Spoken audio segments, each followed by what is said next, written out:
Super Crack Estrella presenta un juego satánico de mesa conocido como el Juego de la Estrella. La Orden de los Nueve Ángulos, abreviado ONAW 9A, es un culto satánico fundado en Reino Unido, junto con varios grupos afiliados de otras partes del mundo. La ONA utiliza dos métodos para ejecutar la magia eónica. La primero consiste en ritos y cantos con la intención de abrir una puerta, conocida como el nexo hacia el reino no causal, para poder manifestar energías en el reino causal que puedan influenciar al león existente en la dirección que el practicante requiera. El segundo método involucra en jugar un juego de mesa conocido como el Juego de la Estrella. El juego fue creado por el grupo con piezas que representan a los diferentes eones. El grupo cree que cuando un iniciado juega, se convierte en el nexo viviente y por lo tanto en el canal por el cual pasan las energías del reino sin causa al reino con causa.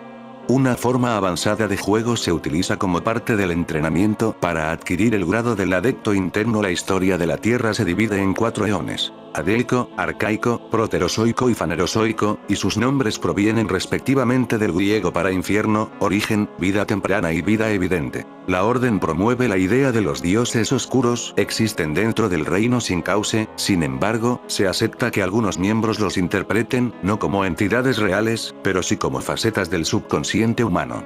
Estas entidades son percibidas como peligrosas, por lo que la ONA advierte tener cuidado al interactuar con ellos. Entre los dioses oscuros de los que se ha discutido en la Orden, está Baphomet, quien es representado como una mujer mayor con la cabeza cortada, cuyo nombre, según la ONA, es de origen griego. Además, hay entidades cuyos nombres, según Monete, están influenciados por figuras de fuentes clásicas y de astronomía, como Ctunae, Nemiku, Anatasot. En algunas películas aparecen una mujer mayor que representa a Baphomet. He hablado de estas películas en mi canal. Otra de estas figuras no causales, se denomina Vindex, por la palabra latina vengador. La ONA cree que Vindex finalmente encarnará como un humano, aunque se desconoce su sexo y origen étnico, y actuará como una figura mesiánica al derrocar las fuerzas del mago Nazareno, al liderar la ONA y establecer una nueva sociedad. Sieg estableció comparaciones entre esta creencia en Vindex y las ideas de Savitri Devi, el prominente y clerista esotérico, relacionado con la llegada de Kalki, un avatar del dios hindú Vishnu, en la Tierra. La Orden de los Nueve Ángulos, abreviado ONAW 9A, es un culto satánico fundado en Reino Unido, junto con varios grupos afiliados de otras partes del mundo en la década de 1960, pero mejor conocido hasta la década de 1980. Atrajo la atención de muchos por sus ideologías neonazis y su activismo. Al tener un enfoque satanista tradicional, se ha identificado que también incluye creencias herméticas y neopaganas. De acuerdo a la propia orden, esta fue establecida en las marcas galesas del oeste de Inglaterra a finales de la década de 1960 por una mujer que anteriormente había estado involucrada en una organización secreta precristiana. La Orden también menciona que en 1973, un hombre llamado Anton Lon entró al grupo convirtiéndose en su gran maestro. Varios comentaristas académicos que han estudiado esta orden, mencionan que el nombre Anton Lon probablemente es un seudónimo del activista británico neonazi David Mjat, aunque Mjat lo ha negado.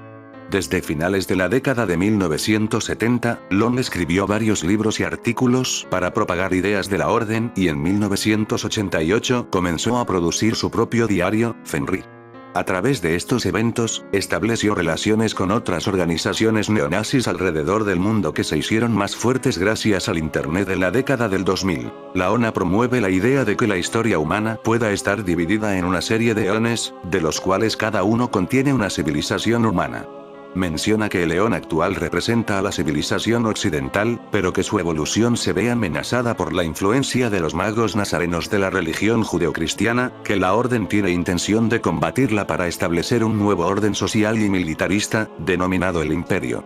Según algunas órdenes religiosas, esto es necesario para que se forme la civilización galáctica para poder formar la sociedad aria que colonizará a la Vía Láctea. Se busca crear un camino espiritual en el que se necesita de un practicante que rompa con los tabúes actuales al aislarse de la sociedad, cometer crímenes y acercarse a la violencia, junto con un sacrificio humano. Los miembros de la ONA practican la magia y creen que son capaces de canalizar la energía y romper con las leyes de la física con tal de ayudar a establecer el imperio. La ONA carece de una autoridad central o una estructura, en vez de eso, contiene una amplia red de asociaciones, llamadas colectivas, inspiradas en textos originalmente escritos por Lon y otros miembros de la ONA. El grupo consta de entes clandestinos denominados nexones, así como bandas conocidas como Drex, artistas conocidos como balovianos y místicos conocidos como Raunuita. El primer nexón estuvo basado en Shropshire, Inglaterra Occidental, así como la mayoría de los grupos se han establecido en las islas británicas y germánicas, aunque también ha habido establecimientos en Europa, Rusia, el sur de África, Australia y el norte de América. La ONA evita cualquier autoridad o estructura central. En cambio, opera como una amplia red de asociados, denominados collective, que se inspiran en los textos que fueron escritos originalmente por Lon y otros miembros de Inerona. El grupo está compuesto en gran parte por células clandestinas, que se denominan nexiones. Algunas estimaciones académicas sugieren que la cantidad de personas que están ampliamente asociadas con la orden se reduce a miles. Individuos de extrema derecha influenciados por la ONA han perpetrado varios asesinatos, ataques sexuales y actos de terrorismo, y varios políticos y activistas británicos han pedido que la ONA sea proscrita como grupo terrorista. La primera célula de ONA, Nexion 0, fue fundada en Shropshire. Para algunos académicos, ha sido difícil encontrar la información exacta y verificable acerca de los orígenes de la ONA, dado a la privacidad que ha guardado el grupo para protegerse. Al igual que otras organizaciones ocultas, la Orden mantiene su historia en misterio y leyenda, creando una narrativa mística de sus orígenes y desarrollo. La ONA dice ser parte de los descendientes de las tradiciones paganas y precristianas que sobrevivieron la cristianización de Bretaña y fueron transmitidas desde la Edad Media mediante grupos pequeños o templos basados en las marchas de gálicas, ejecutadas en una zona fronteriza entre Inglaterra y Gales y lideradas por un gran maestro o maestra. De acuerdo a la orden, a finales de la década de 1960, una gran maestra de uno de los grupos se unió al Templo del Sol y al Nocturno para poder formar la ONA, antes de invitar a personas externas. Según el relato de la orden, uno de los que la gran maestra inició en el grupo fue Anton Lon, una persona que se describía a sí mismo como un ciudadano británico que pasó su juventud visitando África, Asia y el Medio Oriente. Lon afirmó que antes de entrar a la ONA, se interesó en el ocultismo por varios años al hacer contacto con grupos de sedes en Finlandia en 1968, antes de que se mudara a Londres y se uniera a grupos que practicaban magia ceremonial con un estilo de la Orden Hermética de las Golden Dawn, así como la de Aleister Crowley. También mencionó un ligero acercamiento a un grupo satánico de sede en Manchester, el Templo Ortodoxo del Príncipe, dirigido por Ray Bogart, en el cual conoció a la gran maestra de la ONA. Según la orden, Lon se unió a la ONA en 1973, el primero en 5 años, por lo que se convirtió en el heredero de la gran maestra. La orden también cuenta que cuando la gran maestra viajó a Australia, Lon asumió el puesto de gran maestro. El grupo afirmó que Lon implementó la siguiente estaba de la estrategia siniestra para lograr que las enseñanzas fueran aprendidas a larga escala. Hacer conocidas las enseñanzas a larga escala. Desde finales de la década de 1970, Lon promovió el establecimiento de nuevos grupos de la ONA, que fueron conocidos como los Templos, y a partir de 1976 autorizó la edición de textos de las tradiciones y mitos para así extender sus enseñanzas. Estos textos por lo general estaban escritos en inglés, aunque incluían pasajes del clásico griego, así como términos en sánscrito y árabe, reflejando la fluidez que tenía Lon para esos idiomas. Después de examinar estos textos, el historiador Nicholas Godric Clarke dijo que en ellos, Lon evoca a un mundo de brujas, hechiceros, orgías, sacrificios de sangre, cabañas solitarias y bosques. David Yatt, 2007, involucrado en la ideología central de la ONA. La verdadera identidad de Anton Lon sigue siendo un misterio para los miembros de orden y los académicos que la han estudiado. Sin embargo, en un percance en 1988 de la revista antifascista Searchlight, se afirmó que Anton Lon era un seudónimo de David Yatt, una figura prominente del movimiento británico neonazi. Nacido a principios de la década de 1950, Yatt se había involucrado en varios grupos neonazis, sirviendo, en un principio, como el guardaespaldas de Colin Jordan del movimiento británico, antes de unirse a la milicia del Combate 18 y convertirse en el fundador y líder del movimiento nacional socialista. Su texto de una guía práctica para la revolución aria, en el que abogó por la militancia violentalista para ayudar a las causas neonazis, fue citado como una influencia en el bombardero de los clavos de Londres David Copeland. En 1988, Yatt se convirtió al Islam y se mantuvo como un practicante musulmán por 8 años, tiempo en el que impulsó una yihad violenta contra los aliados occidentales de Israel. Godric Clark apoya la idea de Kenyatta Elon, con sus estudios religiosos. El erudito Jacob Sessenot también confirma la Kenyatta Elon. Escribió que su acercamiento al movimiento neonazi, así como el islamismo radical, representó roles perspicaces que Kenyatta había adoptado de las estrategias siniestras de la ONA para debilitar a la sociedad occidental, una opinión apoyada por el académico del satanismo, Per Faxneld. Sin embargo, Kenyatta ha negado, ya varias veces, el haber tenido alguna participación en la ONA, o de que haya utilizado el seudónimo de Anton Lon. Además, estudios religiosos realizados por George Sieg expresan consternación con esta asociación, ya que él afirma que no existe relación alguna entre el estilo de escritura, personalidad y tono entre Kenyatta y Lon. Jeffrey Kaplan, un académico especialista en el extremo derecho, también sugirió que Kenyatta y Lon eran personas distintas, utilizando los estudios religiosos del académico Corneille R. Monette, que decía que el seudónimo de Anton Lon pudo haber sido utilizado por muchas personas. Aparición pública. La ONA llamó la atención a principios de la década de 1980. Durante las décadas de 1980 y 1990, extendió su mensaje a través de varios artículos y revistas, como la de Nox de Stephen Zenit, así como la publicación de volúmenes como The Black Book of Satan y Naos. En 1988, empezó con la publicación de su propio diario, titulado Fenrir. Entre otros materiales que ha escrito y han ayudado a la publicidad, están los tratados filosóficos, instrucciones de rituales, cartas, poesías y la literatura gótica. Uno de sus principales textos se titula como The Black Book of Satan. También ha producido su propia música, un juego de tarot, conocido como el tarot siniestro, un juego de mesa, conocido como el juego de la estrella. Además, la ONA estableció enlaces con otros grupos satánicos neonazis. Su distribuidor internacional fue el neozelandés Kerry Bolton, el fundador de la Orden Negra, que es descrita como un adepto de la ONA y tiene acceso a una biblioteca privada con material de ocultismo y de propiedad de la Orden de Charles de Balder. De acuerdo a Monette, actualmente el grupo mantiene asociados y más grupos en los Estados Unidos, Europa, Brasil, Egipto, Australia y Rusia. Uno de estos grupos asociados es el Templo de Sangre en Estados Unidos, el cual ha publicado varios textos a través de Ixaxar Press, mientras que otro grupo, también de Estados Unidos, la Aceptación de la Estrella Blanca, que ha sido designado como el flagship Nexión de la ONA.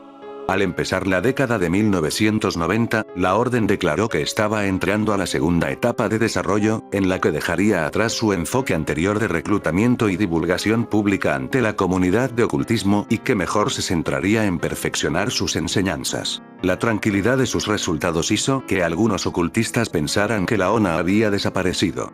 En el 2000, la ONA estableció presencias en el Internet, usándolo como un medio para comunicarse con otros y distribuir sus escritos.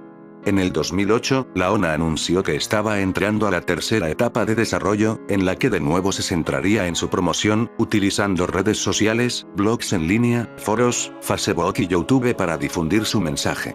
En el 2011, la Vieja Guardia, un grupo relacionado con la Orden, declaró que se retirarían de la actividad pública junto con el grupo.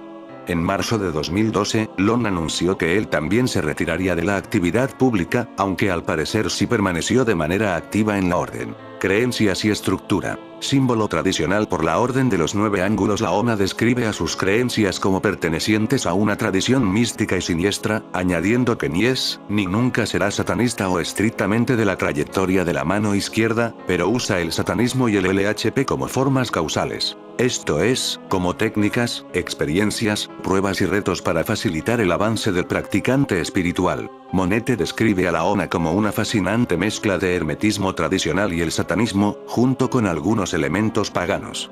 Faxneld describe a la ONA como una forma peligrosa y extrema del satanismo. Jeffrey Kaplan y Leonard Weinberg lo describen como un grupo nacional, socialista, orientados al satanismo, mientras que Nicholas Godric Clark también considera que se trata de un culto nazi satánico, el cual combina al paganismo con elogios a Hitler. Añadió que la ONA celebra el oscurantismo y la parte destructiva de la vida mediante el anticristianismo, elitismo y las doctrinas sociales darwinistas. Considerando la manera en que la ONA ha sincretizado tanto al satanismo como a Leat Henry, el historiador de religión, Matthias Gardell, describió su perspectiva espiritual como un camino satánico de naciones. Por otro lado, el académico George Sieg sugirió que la ONA debía ser categorizada como post-satánica, ya que ha superado, sin abandonarlo por completo, su identificación con el paradigma original satánico. paganismo y satanismo tradicional. La ONA describe a su ocultismo como un satanismo tradicional, y como una mística y siniestra tradición.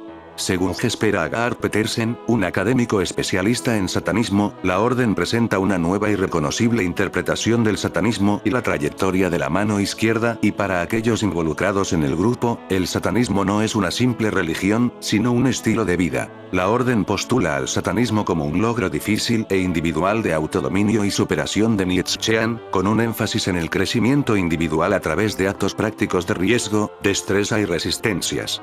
Por lo tanto, el objetivo del satanismo de la ONA es crear a un nuevo individuo a través de la experiencia, la práctica y el desarrollo personal con grados altamente individuales y basados en los actos propios de los iniciados, en vez de realizar rituales ceremoniales. Entonces el satanismo, según la ONA, requiere aventurarse en el reino de lo prohibido e ilegal para que el practicante deje ir todo su condicionamiento cultural y político. La orden, intencionalmente se ha caracterizado por proveer una espiritualidad agresiva y elitista.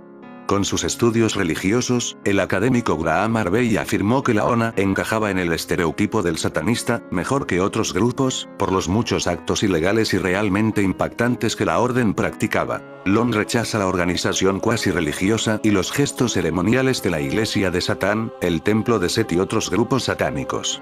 Cree que el satanismo tradicional va más allá de la satisfacción y el placer, ya que consiste en la ardua realización de un grado de maestro, en un sentido nietzscheano y con una sabiduría cósmica.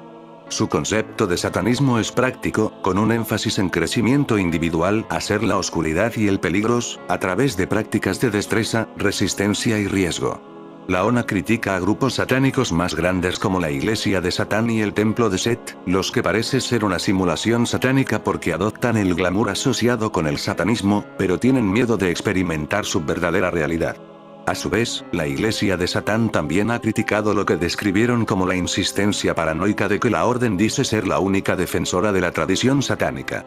Kaplan afirma que estos comentarios reflejan las tensiones intramurales que son muy comunes en el mundo del satanismo.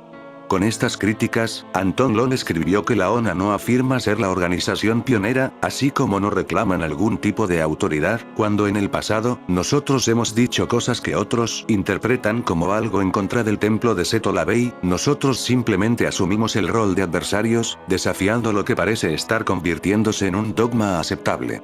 Aunque la concepción de sí misma, de tener orígenes precristiano y la descripción del satanismo como un paganismo militar, la ONA no aboga por el restablecimiento de sistemas de creencias precristiana. Con un tracto, la ONA afirma que todos los dioses del pasado de las muchas tradiciones occidentales, han sido superadas por las fuerzas satánicas.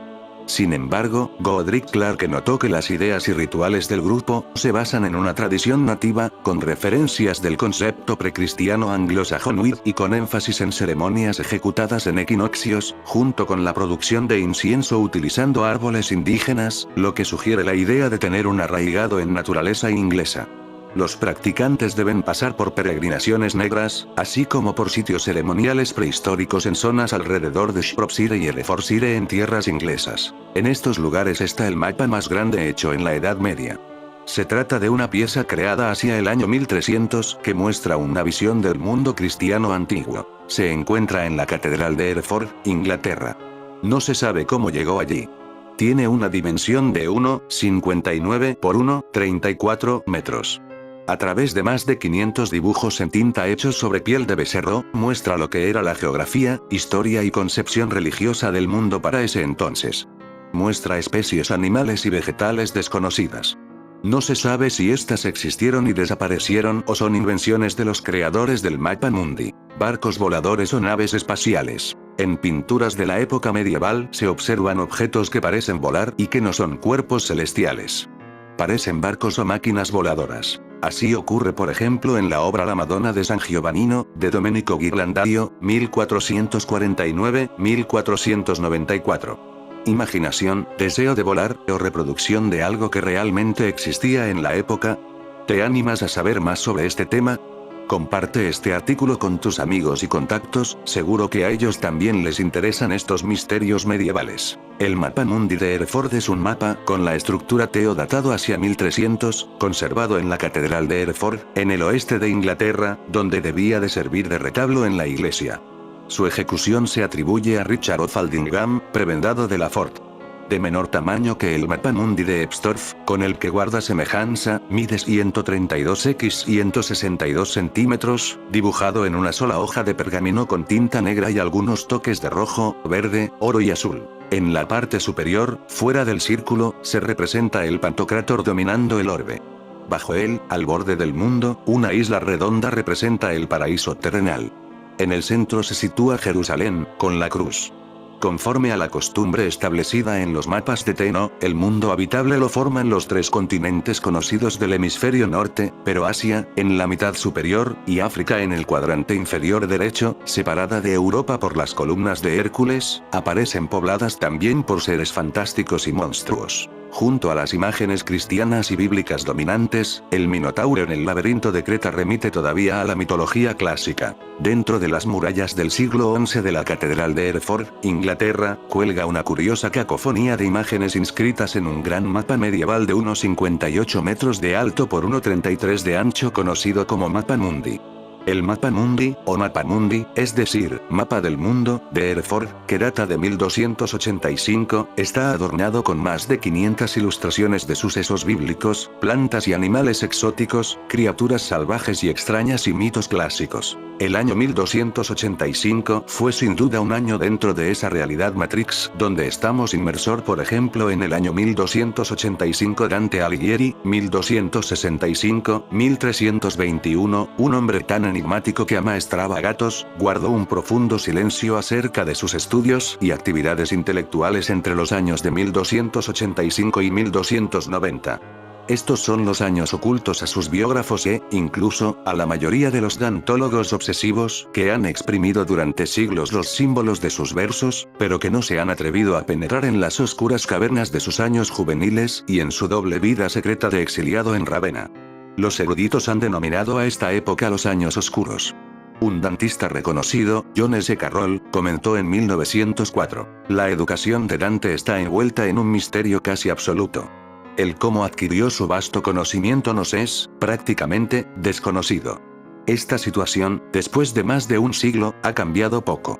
Ahora bien, los defensores de la condición de autodidacta de Alighieri, han argumentado que la vastedad de saberes que se vislumbran en su gran poema son, en realidad, alusiones enciclopédicas y, por tanto superficiales, de autores no literarios, sitios geográficos, técnicas de ingeniería, herbolarios, manuscritos alejandrinos, enfermedades humanas y animales, mitos orientales, batallas antiguas, episodios históricos, que cualquier hombre culto de su tiempo era capaz de enumerar a la manera de las listas mnemotécnicas inventadas por el poeta griego Simónides de Zeus. Posible conjunción planetaria. Peñalosa Murillo, quien también es investigador y docente titular jubilado del Departamento de Física de la Facultad de Ciencias de la Universidad de los Andes, de Venezuela, explica que varios investigadores, en diferentes épocas y en el plano científico, han propuesto diversas hipótesis para describir este fenómeno. Una de las explicaciones más difundidas sobre la estrella de Belén, es que pudo tratarse de una conjunción planetaria. Distintos autores han coincidido al apuntar a esa posibilidad. Una de las primeras referencias a esta posibilidad apareció hacia 1285, en las crónicas Annals of Worcester Priori. El 31 de diciembre de ese año, tuvo lugar en el cielo un acercamiento aparente entre Júpiter y Saturno, fenómeno llamado conjunción planetaria, en la constelación de Acuario. Sigue siendo el mapa medieval más grande que ha sobrevivido a los últimos 800 años, aunque se ha desgastado a causa de cientos de años de exhibición, almacenamiento inadecuado durante la Segunda Guerra Mundial y deterioro general causado por el tiempo. Hoy en día recibe un cuidado meticuloso y se conserva detrás de un cristal. Puede disfrutarse en persona durante una visita a la Catedral de Hereford o también digitalmente en este sitio web interactivo. Según la tendencia popular en la Edad Media, el mapa muestra un mundo circular con el este en la parte superior, marcando la salida del sol y la segunda venida de Cristo. De hecho, en la parte superior del mapa hay una imagen de Cristo con las manos levantadas para mostrar los estigmas. A la derecha de Cristo hay imágenes de cristianos fieles que son guiados al cielo, mientras que la izquierda muestra a los infieles que son llevados al infierno, representado por las fauces abiertas de una bestia gigante. Jerusalén está situada directamente en el centro, otro popular tropo medieval que honra a la ciudad santa como centro del mundo fiel. Hay muchas otras ciudades antiguas en la foto y que todavía hoy en día prosperan. Roma, París e incluso Hereford. También hay muchos pasajes de la Biblia ilustrados sobre lienzo. El Edén se encuentra en la parte superior del mapa mundi, una isla circular rodeada de fuego y agua. Se puede ver a Eva aceptando una fruta de una serpiente con cara de demonio. El Mar Rojo tiene un camino claro de lo que parece ser tierra seca atravesando el centro, que representa el camino tomado durante el éxodo judío. La imagen más grande en el mapa es la Torre de Babel, donde el deseo del hombre de construir hasta el cielo conllevó la división de las múltiples lenguas. Curiosamente, el Arca de Noé está representada al noreste de Jerusalén, en un área que estaría en la actual frontera entre Irán y Armenia. Esto coincide con la creencia de que los restos de la legendaria embarcación se encuentran en el monte Ararat, donde los arqueólogos todavía la buscan hoy en día. Tal vez lo más sorprendente del mapa mundi de Hereford es que, en medio de todas estas ciudades conocidas y de los pasajes bíblicos que la fe acepta, también se pueden encontrar representaciones de la historia antigua, mitos griegos, razas increíbles y diversas especies de flora y fauna que solo pueden acomodarse en una imaginación desbordante. Las columnas de Hércules marcan la entrada del estrecho de Gibraltar, donde el semidios griego unió el mar Mediterráneo y el océano Atlántico. El laberinto de Creta está representado en una gran isla en el mar Mediterráneo y el campamento de Alejandro Magno está instalado en Oriente Medio. Hay una serie de menciones a Alejandro escritas por todo el mapa mundi. También hay varios relatos de extrañas razas dibujadas por el mapa. Los blemios eran una raza guerrera, sin cabeza, con los rasgos faciales colocados sobre su pecho. Los hesiápodos eran hombres que caminaban con una sola pierna, con un pie enorme que podían usar para protegerse del sol. Los trogloditas eran habitantes de cuevas africanas que vivían desnudos y atrapaban animales salvajes saltando sobre sus espaldas. Mapa del año 1300 revela zonas ocultas de la Tierra, se representan diversos animales poco conocidos por los europeos de la época, como elefantes y camellos. Los elefantes se consideraban animales de guerra muy prácticos, ya que eran lo suficientemente fuertes como para transportar equipo de asedio a grandes distancias, además de ser capaces de sostener plataformas desde las que filas de arqueros podían disparar, o así lo imaginaban los cartógrafos ingleses medievales. Bestias míticas como el legendario monoceros se representan en el mapa. Diversos monstruos y razas inhumanas están presentes. Una de estas razas son los blemios, una tribu sin cabeza cuyos rasgos faciales se situaban en el pecho. Los blemias, en egipcio antiguo, BRHM, en griego, son una raza mitológica de hombres sin cabeza de la tradición romana, que tienen los ojos en los hombros y la boca en el tórax, y que tienen su paralelo en Grecia, Epistigi, China, Sin Tien, Sudamérica, Ehuaypanonas, o el Caribe, Chiparemis. El mismo nombre se aplica a un conjunto de pueblos históricos de lengua cusítica que habitaron lo que actualmente es el área oriental de Sudán, junto al Mar Rojo. Los blemios podrían ser robots del futuro. Llega Protoclone, el robot humanoide sin rostro, con inteligencia artificial y músculos. Desde la empresa han informado que es un humano sintético, anatómicamente preciso. La empresa polaca Clone Robotics, dedicada a la creación de robots humanoides, ha publicado este jueves el primer vídeo de Protoclone, el primer robot bípedo músculo-esquelético del mundo. Este androide, a pesar de poseer una cabeza, no tiene cara, y desde la empresa han informado que es un humano sintético, anatómicamente preciso, con más de 200 grados de libertad, más de 1000 miofibras y 500 sensores. Uno de los aspectos que más llama la atención de este robot, es la capacidad que tiene de simular un movimiento completamente humano. Los humanos sintéticos que propone Clone Robotics están construidos con un esqueleto interno muy parecido al humano. Su tecnología está basada en electricidad y agua que corre por sus venas. Otra de las características más llamativas de Protoclone es el sistema de IA que tiene incorporado, ya que sin la inteligencia artificial no se podrían recrear los movimientos humanos con tanta precisión. La compañía ha integrado, además, aceleradores Q, que lo dotan de una inteligencia cibernética e invitan a que las personas hablen con el robot de una forma natural y, sobre todo, en inglés sencillo. Previamente, la compañía ya había introducido un pequeño adelanto de lo que sería Protoclone, pero aquella vez se llama Torso. En la grabación que compartieron a través de su perfil de X, anteriormente Twitter, se puede observar cómo el androide tiene unas aparentes costillas, venas y músculos en el pecho, siendo prácticamente una recreación perfecta de un cuerpo humano. Según Clone Robotics, este torso tiene un codo accionado, una columna cervical, cuello y hombros antropomórficos con las articulaciones esternoclavicular, acromioclavicular, escapulotorácica y glenohumeral. La matriz valvular encaja de forma compacta dentro de la caja torácica. Se está realizando un entrenamiento de manipulación bimanual.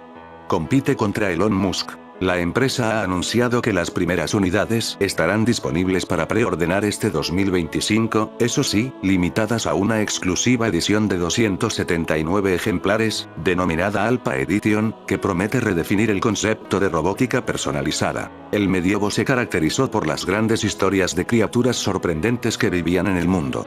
Uno de estos seres eran los Blemios, una raza de hombres sin cabeza que tenían sus ojos y bocas en el pecho. En el futuro tenemos robots que son así que posiblemente eran máquinas del futuro enviadas al pasado desde hombres con cabezas de perro hasta cíclopes. La antigüedad y el medievo se caracterizó por su enorme fábula con criaturas fantásticas conviviendo junto a los humanos. Los Blemios pertenecían a este grupo de seres, provenientes de una tribu que habitaba en las tierras bajas de Nubia. Tiempo después aparecerían en cientos de leyendas medievales. En nuestro futuro tenemos robots perros sin cabeza, por lo que claramente vemos que estos robots fueron mandados al pasado a la Edad Media y aparecen en el mapa mundi. Este mapa mundi apareció en el mismo lugar donde está la secta Ona, donde hacen sus rituales secretos satánicos. La primera vez que se les describió con su forma características fue en las historias, unos relatos que datan del siglo V AC y que fueron escritos por Heródoto. El historiador griego decía que eran criaturas sin cabeza con ojos en sus pechos. Las criaturas vivían normalmente en la zona occidental de Libia, la cual es sumamente montañosa y cubierta por bosques espesos en donde vivían muchos animales. Esos bosques eran algo especiales, pues los Blemios convivían ahí con otros tipos de criaturas extrañas, como serpientes gigantes, asnos con cuernos o humanoides con cabezas de perro. Esta última aseveración es literal de las historias de Heródoto. Lo que extraña a los historiadores actuales, es que el griego aclara en su relato que esto no son simples fábulas. Aún así, jamás llama a las criaturas sin cabeza con un nombre concreto. El término por el que se les conoce se puede apreciar en la geografía de Estrabón. Este geógrafo griego del siglo I describió a los Blemios, a diferencia de Heródoto, como una tribu que vivía en las tierras bajas de Nubia, a lo largo del río Nilo con dirección al Mar Rojo y no como unos monstruos. Plinio el Mayor, un escritor romano, fue quien relacionó a ambos seres, tanto los descritos por Heródoto como los mencionados por Estrabón. En su Historia Natural, Plinio relató que los llamados Blemios carecen de cabezas, encontrándose sus ojos y bocas en sus pechos. Aún así, las leyendas de estas criaturas continuó viva durante toda la Edad Media y, aunque pueda haber pequeñas variaciones, también aparecen en los escritos de John Mandeville, del siglo XIV, llamados Los viajes del señor John Mandeville. En esta historia no se les llama Blemios, pero se les describe como personas de infame estatura y raza maldita de seres sin cabeza. Y sus ojos están sobre sus hombros. Mandeville tampoco los sitúa en África, sino en Asia, habitando una isla. Sir Walter Raleigh también hace mención de estas criaturas durante el siglo XVI y XVII. El explorador hace mención a unos seres sumamente parecidos, escribiendo lo siguiente: las llaman Ewaipanoma. Ellos, como se cuenta, tienen los ojos sobre los hombros. Muy diferente a lo relatado por los antiguos escritores, el explorador inglés los sitúa en un continente totalmente distinto, Sudamérica. Específicamente en Guyana. A pesar de que Raleigh nunca los vio en persona, jamás dudó de la existencia de los Ewaipanoma, ya que siempre creyó que las historias eran verosímiles. Aún así no hay una manera lógica de explicar por qué tantos autores antiguos de diferentes épocas hablaron sobre ellos, mucho más extraño hacerlo en diferentes latitudes. Se ha llegado a creer, incluso, que los Blemios eran en realidad seres extraterrestres, como lo mencionan algunos escritores de ciencia ficción. Otra de las posibles explicaciones es que estos seres no fueran más que humanos con deformidades. También se menciona la posibilidad de que fuera la vestimenta tradicional de los habitantes de los desiertos, junto a sus tocados, les que diera esa apariencia. Unas criaturas fantásticas, sin duda, que hasta la fecha no tiene una explicación lógica aparente si no existieron, porque varios historiadores las nombraron como verídicas. Pareciera no tener ningún tipo de sentido. El fantasma sin cabeza que ronda por la iglesia de San Ginés en Madrid. Si paseas por la iglesia de San Ginés de Madrid, quizás puedas notar, o incluso ver, la presencia del fantasma sin cabeza que habita en el convento desde el siglo XIV. Cientos de personas visitan esta hermosa iglesia, no solo por el arte sacro y los retablos neoclásicos que esconden sus paredes, sino también por el entusiasmo de poder ver un ser de otra dimensión. Esto se debe a la leyenda del fantasma decapitado durante el reinado de Pedro I. El protagonista es un hombre cristiano que se encontraba rezando y fue cruelmente asesinado al descubrir a unos ladrones robando en la ermita. Ante esto, los bandidos decidieron cortarle la cabeza para que nadie pudiera saber quién había robado las numerosas obras de arte. Los templarios no adoraban a Baphomet como símbolo pagano, sino como recuerdo de la cabeza de Juan el Bautista. Baphomet está presente de manera destacada durante los rituales en la iglesia de Satanás como símbolo que se coloca por encima del altar. Era el encargado en el purgatorio de los 7 infiernos y de los diferentes demonios de los 7 pecados capitales. Pero claro está una vez más que esta deidad existe mucho antes del cristianismo, que utilizó todos los iconos religiosos paganos para identificar al mal o al propio Satán, confundiéndolo todo. Incluso el propio Lucifer, un ángel de luz, cayó en desgracias por las eternas confusiones de Biblia y sus interpretaciones, como también fue el caso de María Magdalena, que pasó de ser una adinerada que sustentó el movimiento de Jesús y sus apóstoles, a ser una prostituta con 7 demonios perdonada por Jesús. Sin embargo, hay otras interpretaciones de esta figura que desmitifican estas visiones. En concreto, otras sociedades secretas utilizan esa figurilla con cabeza de cabra que tanto veneraban. Algunos tienen otros usos diferentes a la iglesia de Satán. Para ellos, Baphomet era realmente un dios pagano, simbolizado únicamente como una cabeza de piedra. La iglesia tenía una amplia lista en la cual acusaban falsamente a los templarios de venerar a falsos ídolos y demás cuestiones de herejía. En pocas palabras, Baphomet era el dios pagano de la fertilidad asociado a la fuerza creativa de la reproducción. La cabeza de Baphomet era representada por un carnero o una cabra, lo cual era un símbolo frecuente de procreación y fecundidad. Los pueblos antiguos veneraban a Baphomet situándose alrededor de una réplica de piedra de su cabeza y recitando oraciones. La primera aparición del nombre Baphomet apareció en una carta de 1098 por los cruzados Anselmo de Ribemont diciendo: durante 1307, donde caballeros templarios fueron torturados e interrogados por petición del rey Felipe IV de Francia, el nombre de Baphomet se mencionó varias veces.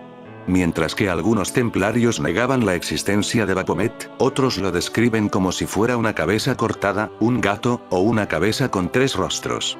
Mientras que los libros destinados para el consumo de masas a menudo niegan cualquier vínculo entre los caballeros templarios y Baphomet, alegando que es una invención de la iglesia para demonizar. Casi todos los autores reputados en el ocultismo, quienes escribieron libros destinados para los iniciados, reconocen el vínculo. De hecho, el ídolo se refiere a menudo como el Baphomet de los templarios. Por otra parte, Monete escribe que una examinación crítica de los textos clave de la ONA sugiere que las connotaciones satánicas podrían ser cosméticas y que sus mitos centrales y su cosmología son verdaderamente herméticas con influencias paganas.